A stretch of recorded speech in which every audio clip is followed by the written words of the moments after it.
ঘুমাইলে ঠিক হয়ে যাবে। তুমি আমার লগে আয়ো, আমি ঘুম পাড়াই দেবো। আসো। কি হয়েছে রে? কি হয়েছে? আম্মা দেও না, তোমার বোর দিকে তাকায় কি অবস্থা, মনে হচ্ছে শরীরটা খারাপ।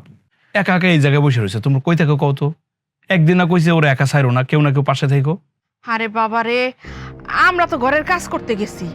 এখন তোর বউর লগে যদি এখন আমরা বইয়া থাকি সারাক্ষণ, তাহলে ঘরের কাজটি কেডা করবো? আবার তোর বউরও যদি কই কাজ করতে, তখন তো আবার কবি আম্মা তুমি আমার বউরে দিয়া কাজ করাইতেছো। বাবার এখন আমি কোন দিকে যাবো? আমার তো দুই দিকেই দোষ।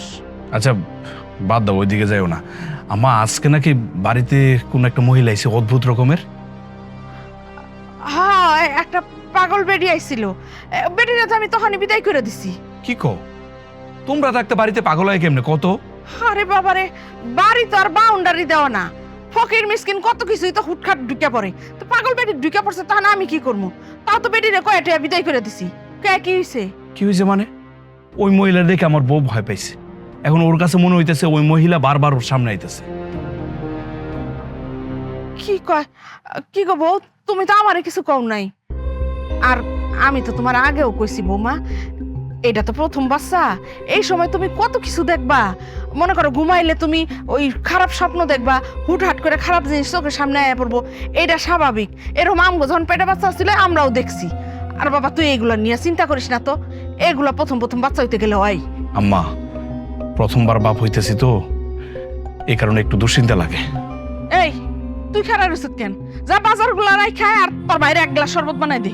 আচ্ছা, এটা কি বাজার রাখার জায়গা? হ্যাঁ হ্যাঁ, বাজার রাখার জায়গা এটা? বউ, চলো। বউ কি হয়েছে তোমার? বউ হইলো কি হয়েছে? আস্তে আস্তে ওঠো। বউ, আরে আম্মা, যা যা যা। বউ।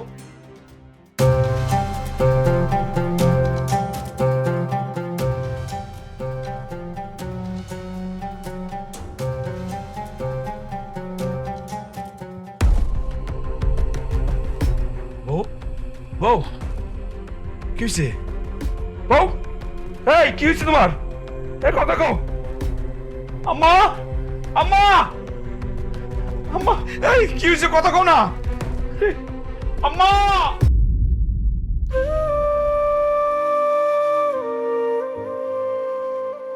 বউ এখন তোমার কেমন লাগতেছে?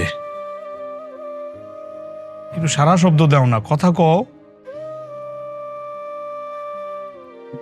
কেমন লাগতেছে কও? ভালো লাগে না। কি করতাম আমি? ডাক্তারের কাছে নিয়ে গেলাম, ডাক্তার তো কোনো রোগই ধরতে পারতেছে না। বউ কি করলে ভালো লাগবে কও? কও আমারে, আমি তাই করু। দেখছো মা, দেখছো ভাইয়ের ভালোবাসা কেমনে দিন দিন উতলায় পড়তেছে। এমনি তো আদমরায় গেছে, না আছে চেহারা না আছে সুরাত, তারপর ভালোবাসার কোনো কমতি নাই। তোমার আমার দিকে তো কোনো নজরই নেই। সেইটাই তো দেখতাছি। এখন তো আমি তোর চেয়ে আরো ভালো দেখি। এখনো তো বাচ্চা হয় নাই। বাচ্চাটা হইলে তো মনে হয় দুইজনের শক্তি আরো ডাবল হয়ে যাব। এইটা তো কিছুতেই হইতে দেওয়া যাইব না। চল তো তোর ভাইয়ের লগে কথা কয়ে দেখি, বিষয়টা কি আগে বুঝ চালুই। আয়